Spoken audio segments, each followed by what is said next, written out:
In 1991, two hikers in the Alps, high on the border between Italy and Austria, spotted something dark melting out of the ice.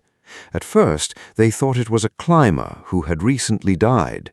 They were wrong by about 5,300 years.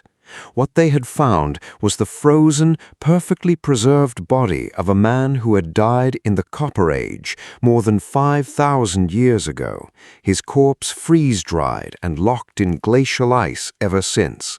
We call him Ötzi the Iceman, and here is what makes him so utterly extraordinary.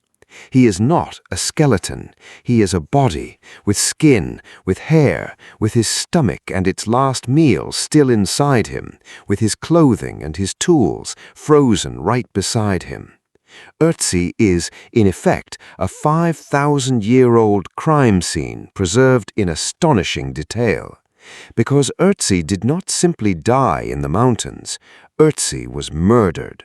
And over the past 30 years, scientists have used the tools of modern forensic science to reconstruct his final days with a precision that would not disgrace a modern homicide investigation. Today, we are going to solve, as far as we can, one of the oldest murder mysteries in human history, and let the body of the Iceman tell us the story of his last day on Earth. Let us begin with who Ötzi was, because his frozen body tells us an incredible amount about his life. He was a man in his mid-40s, which was old for his time, lean and physically tough, standing around 160 centimeters tall.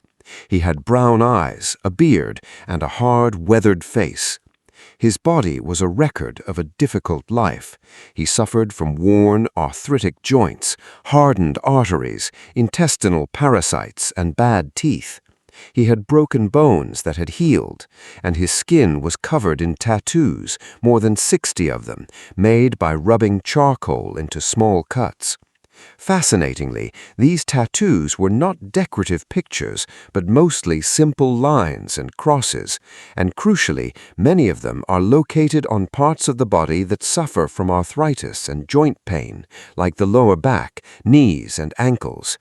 This has led many researchers to believe that Ötzi's tattoos were a form of ancient medical treatment, a kind of prehistoric acupuncture meant to ease the pain in his aging, aching body.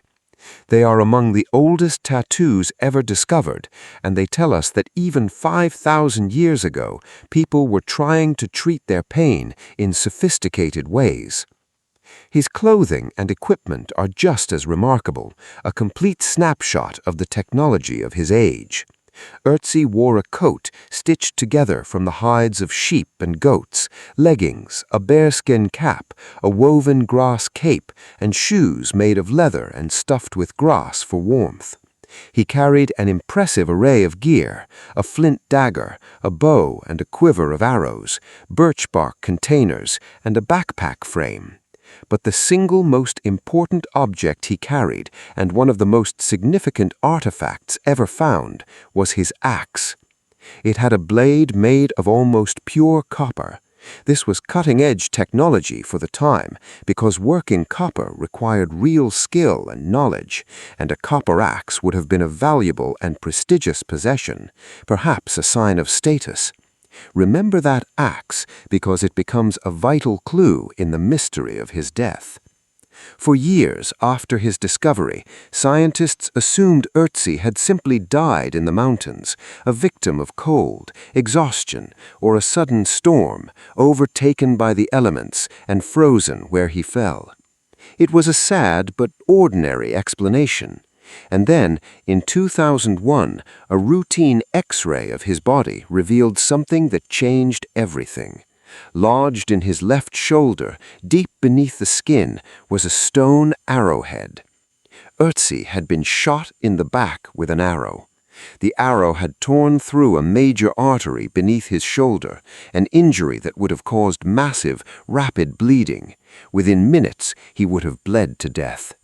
This was no accident and no death by exposure. Ötzi had been murdered. The Iceman was a murder victim, and his 5,000-year-old body still carried the murder weapon inside it.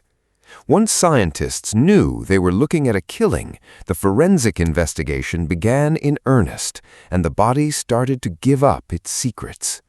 The wounds told a story. Ötzi's right hand bore a deep defensive cut between the thumb and forefinger, the kind of wound you get when you grab the blade of a knife in a desperate hand-to-hand struggle. Importantly, this hand wound had already begun to heal, which means it happened a few days before he died, not in the final moments. So the picture begins to form. Several days before his death, Ötzi was in a violent, close-quarters fight, a knife fight that left him wounded but alive.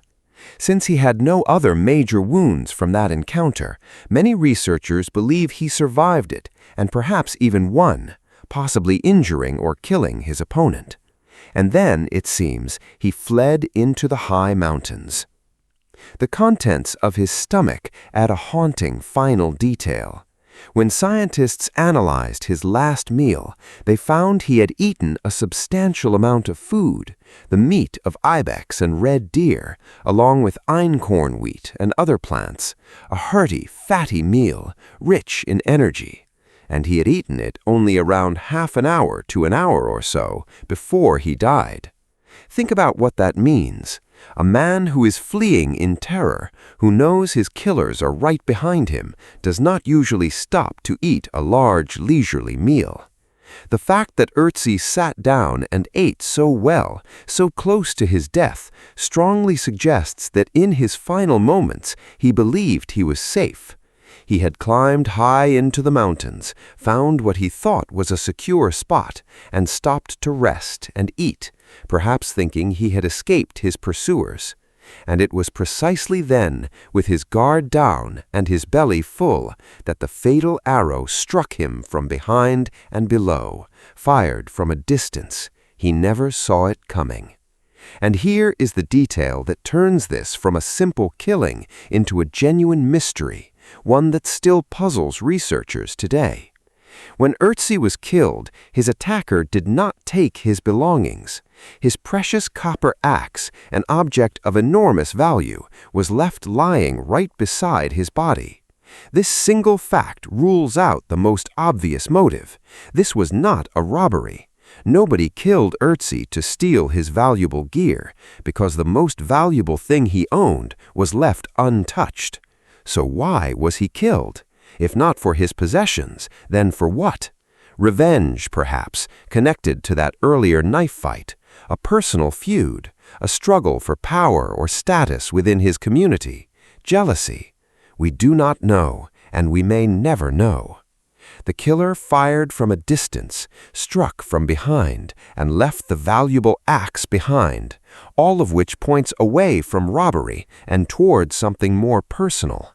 A targeted killing, an act of vengeance or conflict carried out over 5,000 years ago and never solved. Scientists have even reconstructed the geography of his final journey, using the pollen and plant remains found inside his body and at the death site. The traces suggest a frantic back-and-forth movement in his last day or two, descending from the heights down into a lower valley, then climbing all the way back up again into the high mountains, covering thousands of feet of altitude. It paints a vivid picture of a man on the move, perhaps fleeing, perhaps returning for some reason we cannot know, before his final fatal stop. There is even a poignant possibility that he gathered a kind of moss with antiseptic properties, perhaps to treat his wounded hand, a final human gesture of trying to care for himself in his last desperate days. The story of Ötzi is so powerful because it collapses the distance of time so completely. He is not a faceless statistic from the deep past, not a pile of anonymous bones. He is a specific man with a healed broken nose, aching arthritic joints, tattoos to ease his pain, a fine copper axe he was proud of, and a last meal of deer and ibex eaten in a moment when he thought he was finally safe.